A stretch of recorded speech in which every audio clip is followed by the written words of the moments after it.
We see service dogs when we're out and about, but what does it really mean for an animal to be a service animal?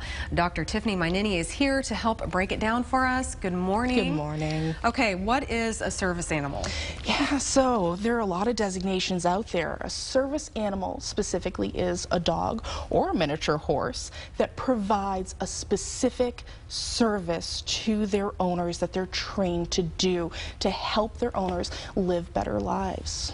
So just a dog or a miniature horse, because you hear about other animals, turkeys for instance, that could be service pets or are called service pets, but that's not the case. Those are not covered under the Americans with Disabilities Act, so you're looking at dogs and miniature horses that are trained to provide a task for their owners. So things like owners who have visual impairments or seizures, diabetes, there are pets that are trained to specifically tell their owner what's going on, what's happening. A diabetic, their pet can tell, their service animal can tell when their blood sugar is getting too high, too low, something like that even. That is amazing. Right? Yeah. So what does it take to get an animal trained to be a service animal?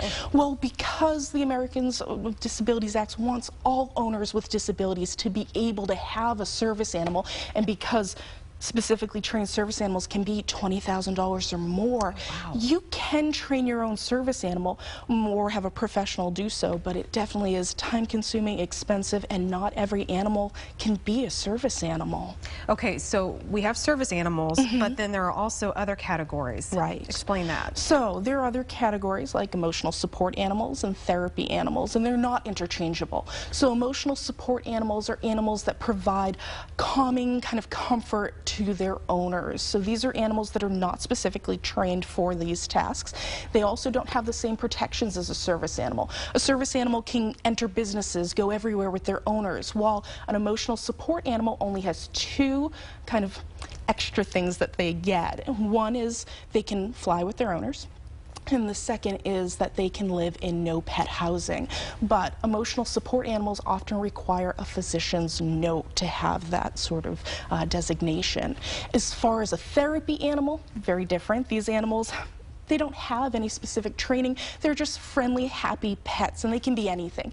And these animals go into nursing homes, hospitals, disaster areas, and they're providing comfort and helping to lower blood pressure and heart rates and, you know, just be friendly with people.